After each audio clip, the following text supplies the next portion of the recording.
皆さんこんにちは。筑波大学の人間系というところで、心理学を主に教えている松田総一郎と言います。今日はよろしくお願いします。で、今日は、データサイエンスのビデオ講義ということで、心のデータ、行動デザインの視点からということで、お話をさせていただきたいと思います。人工知能という言葉がバズワードになっていたりしますよね。で、私の授業の中で学生に質問をするんですね。それは、人間にできて機械にできないってどんなことだと思うっていうふうに聞くんです。で、その時によく上がってくる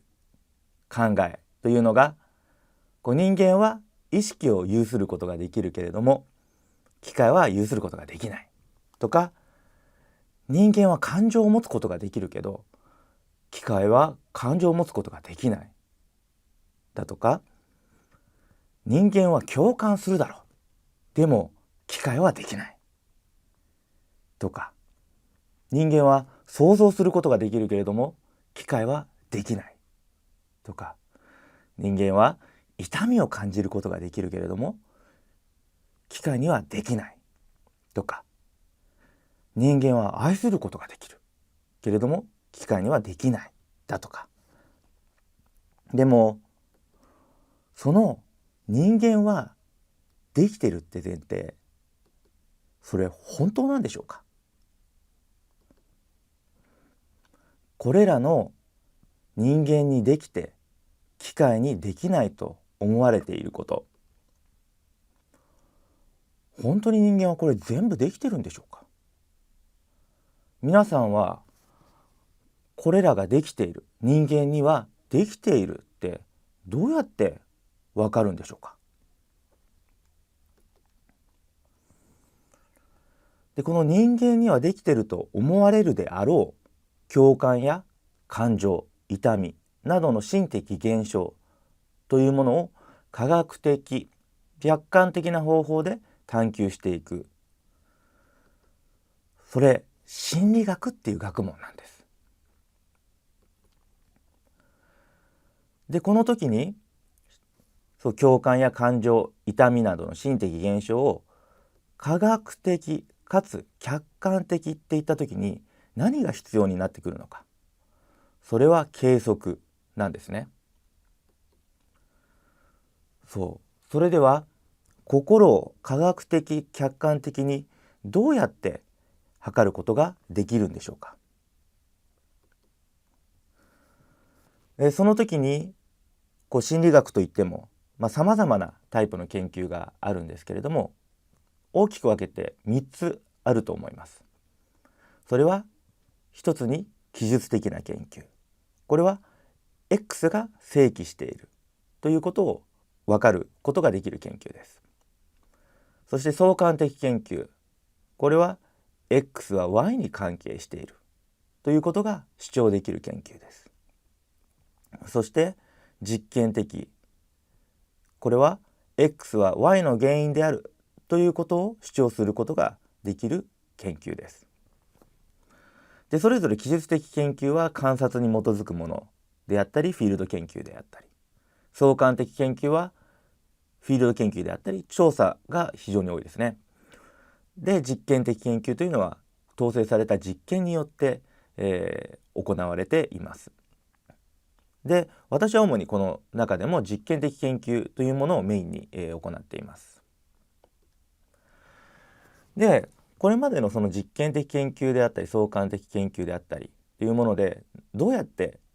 人の反応というものを測ってきたかというと、例えば書く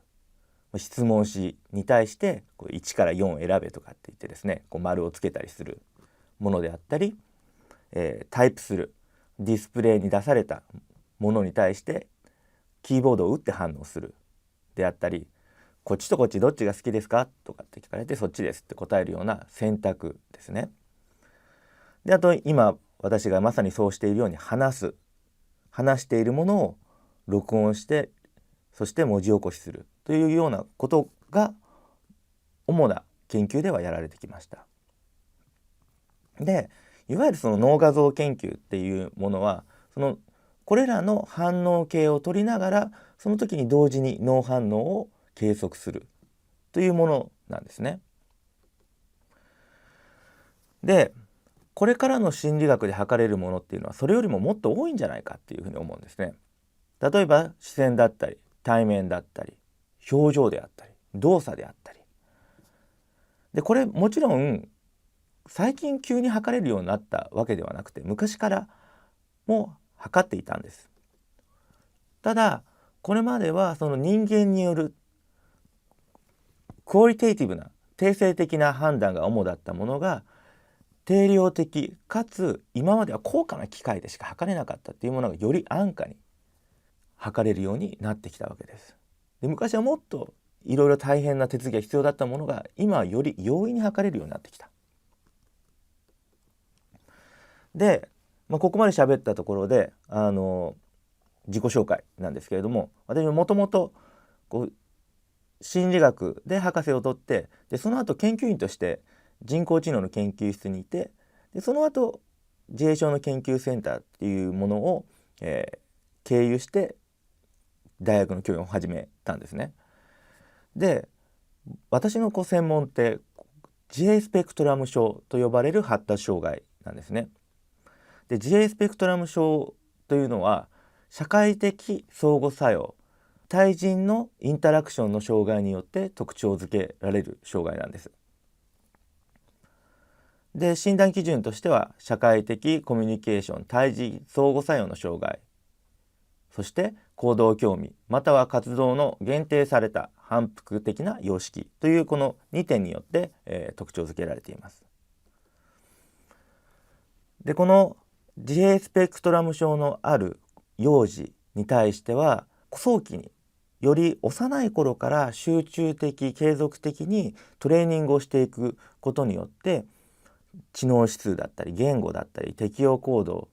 というものが大幅に向上する介入を受けなかったグループよりも介入を受けたグループでその向上が認められるということがさまざまな研究によって数十年間にわたって示されているんですね。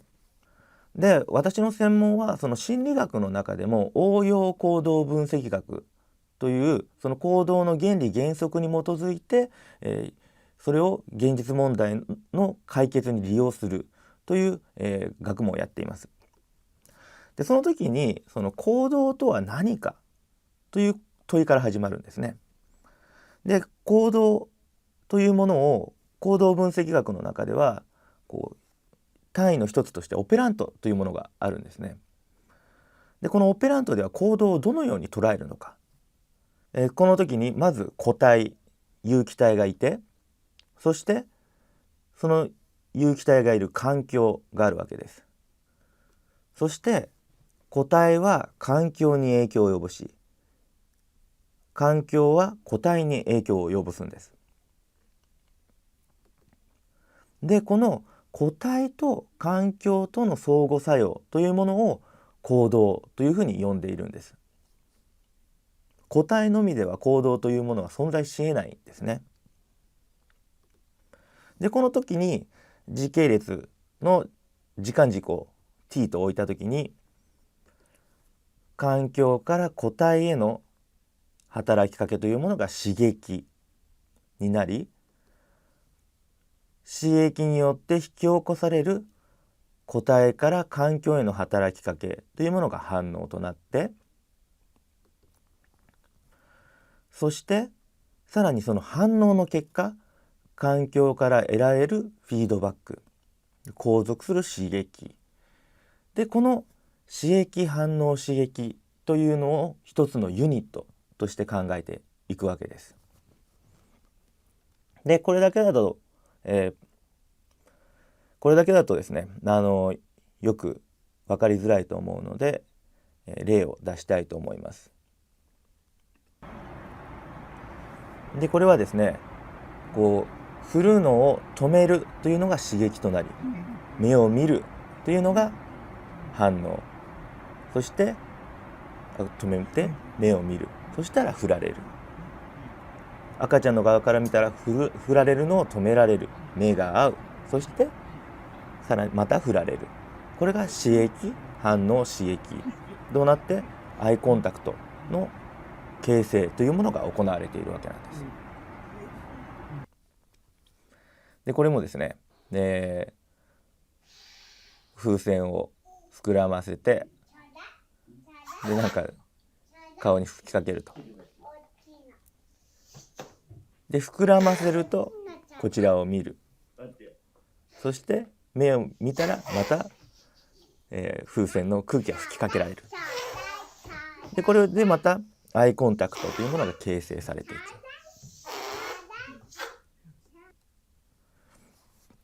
で今までやってきた研究の中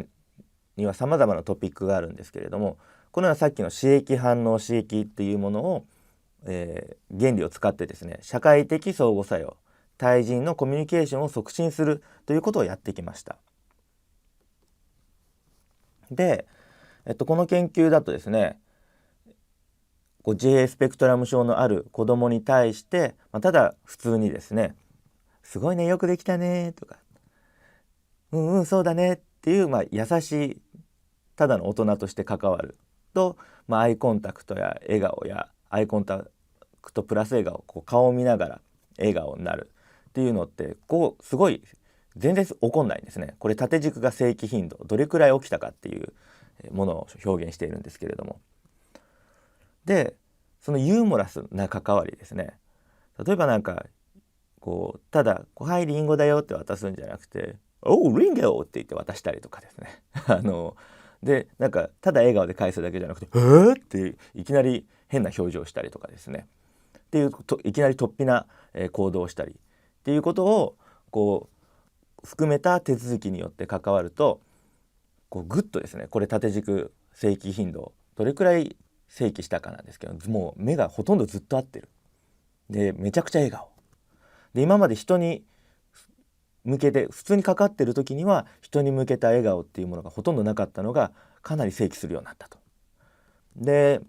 また元のただの普通の関わりに戻すと、やはりそれらアイコンタクトや笑顔っていうのはまた減って、でまたユーモラスな関わりをするとアイコンタクトや笑顔やアイコンタクト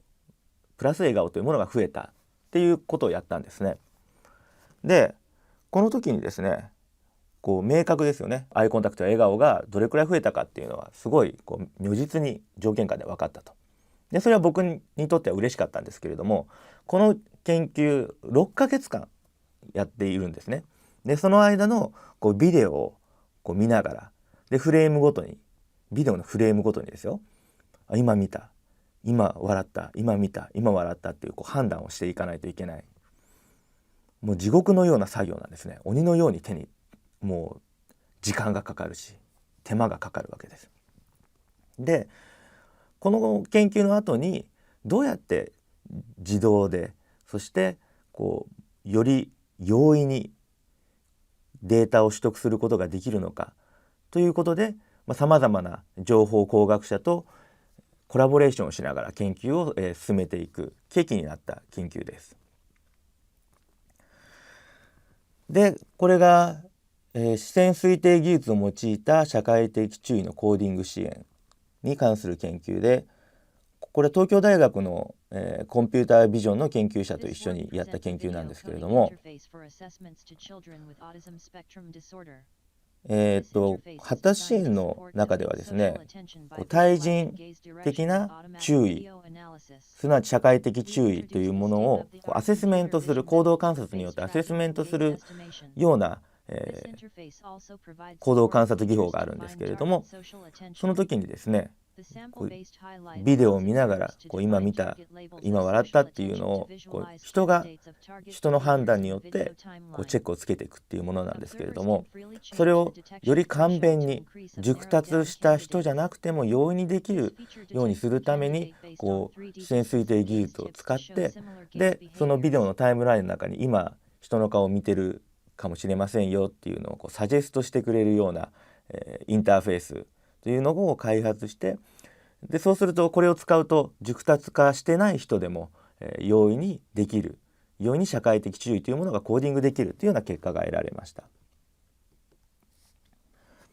で先ほど紹介したですね、行動の単位オペラントなんですけれども、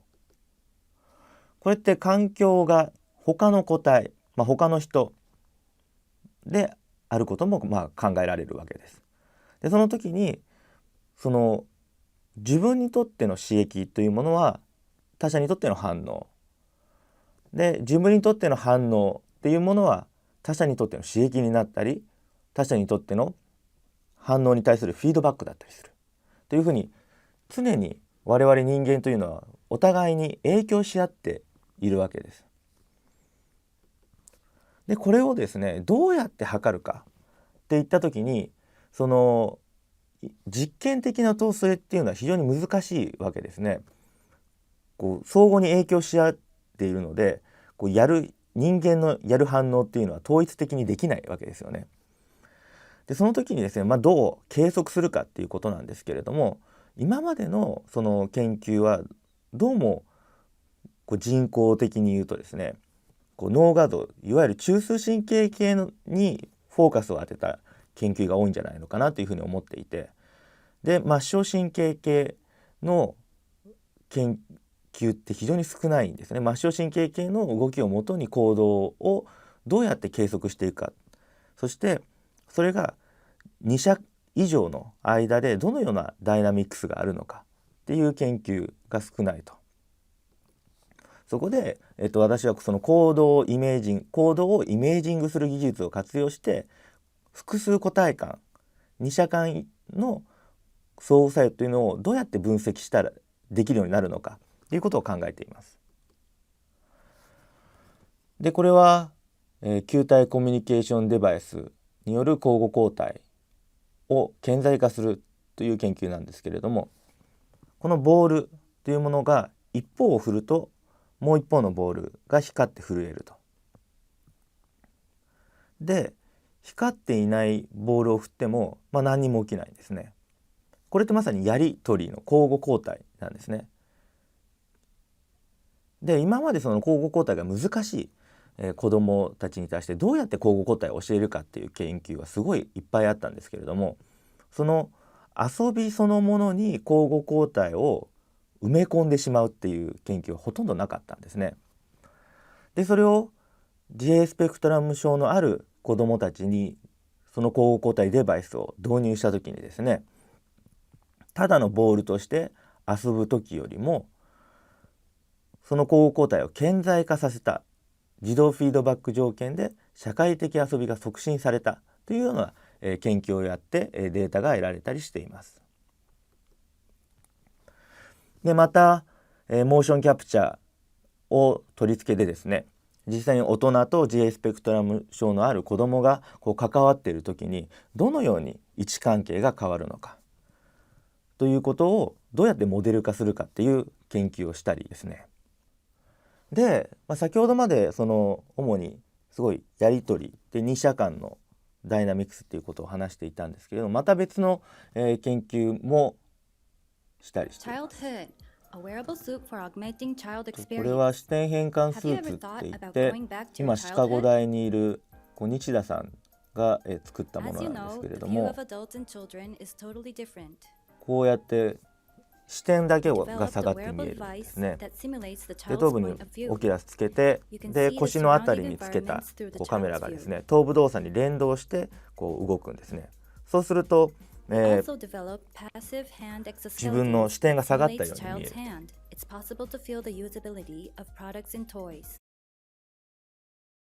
でこれをストップディスタンス法って言ってですね、近づいてきて不快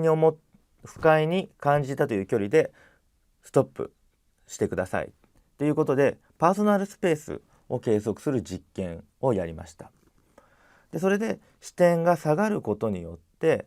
どれほどその不快に感じる対人距離が変化するのかということを調べたんですね。でそれで分かったのが、視点が低くなるとパーソナルスペースが広がるということが分かったんです。でこれはよくその保育園とか、幼稚園とかで言われることなんですけれども、子どもに対して立ったまま近づくと子ども怖がるんですね。で子供と話す時には子供の目線に背を下げてお話をしましょうっていうことが実証されるような一部の実験結果になったわけです。でこれがですね、またそのパーソナルスペースの研究だけではなくてですね、エアハンドイリュージョンっていうふうに名付けているんですけれども、握手しようって言って手を差し出すんですね。そしたら目の前にいる人がそんな巨人なはずがないわけじゃないですか。なのにこのチャイルドフットをつけて手を差し伸ばすとみんな上に手を出してしまう。でこの時に、重要なのがただ映像を見せるだけではダメなんですね。その頭部動作に連動してカメラが動くっていうことによってエラーがより多く起きるというような結果が得られているわけです。ここで言いたいのが、その新しいデバイスや新しい技術を導入することによって今までだと見つけることができないような心理学的現象も見つかるんじゃないのかということに、僕はワクワクして研究を進めています。いろいろワクワクするんですね。でこの対面コードを計量するヘッドバンド型デバイスっていうのを、筑波大学の八須先生が、開発されたんですね。でこうやって顔と顔を向き合わせると光が変わりましたよね。光の色が。でこれ光らせてフィードバックすることもできますし、光らせないでただただ対面したかどうかを計測するということにも使えるんですね。でこのデバイスを僕はどういうふうに使おうと思っていたかというと、大人と子供がですね関わっている時のアイコンタクトというものを取ろうと思った時に、アイコンタクトって非常に難しいんですね。計測が目ってちっちゃいので。ですけど、顔と顔を向き合わせるぐらいで取れればいいのかなっていうふうに考えていて、じゃあこれを使った、研究をGA スペクトラム症のある子の支援研究に使っていこうというふうに思っていたんです。でその前にじゃあ一回大人でちゃんと対面ですね、顔と顔を向き合わせるというものとアイトゥーアイコンタクトというものが大体同じような頻度で起こっているということを検証しようと思って2者間の対話場面で実験をやってみたんですね。でするとですね、正面に向き合って話をする時と横に座って話をする時とでそうすると横に座った時って顔と顔を向き合わせるっていうのが全然起きないですね。でこの研究をしたことによってですね、対面顔と顔を向き合わせるっていうのと目と目を向き合わせるっていうのって機能が違うんじゃないかっていうふうなことが分かってきたんです。これも新しい技術を導入することによってまた新たな心理学的な現象が分かってきたという一つの事例なんですね。っていうように、いろんな研究を紹介させてもらいましたけれども、ここでやっぱり重要なポイントとしてはですね、データを集めることとデータを意味づけることの間にはギャップがあるんです。一番最初に